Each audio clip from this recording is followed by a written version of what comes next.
Welcome to the Slop Farm. Enjoy the video. You open Alibaba and find the supplier listing that advertises trade assurance. Act immediately. Initiate a quotation request from the product page and ask for a trade assurance contract link.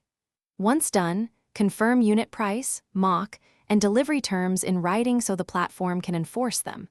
You must upload or confirm your payment method and buyer address.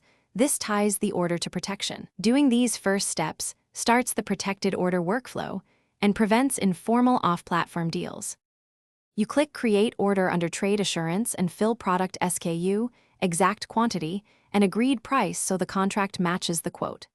Then, specify shipment method and Incoterms. This matters because delivery responsibility affects claims.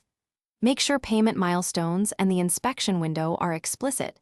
If you plan a third-party inspection, add it to the contract.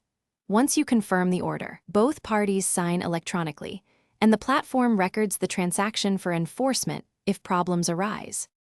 You receive goods and inspect against contract specs, then approve the order in trade assurance if everything matches. If not, file a dispute immediately, upload photos, inspection reports, and the contract to show nonconformance. This speeds resolution. Once a claim is open, Alibaba mediates. Keep communication polite but factual so moderators can act. If mediation fails, escalate with all evidence. Doing these final steps ensures the platform can refund or compel supplier action under trade assurance. Thanks for watching. Consider subscribing if we helped you today.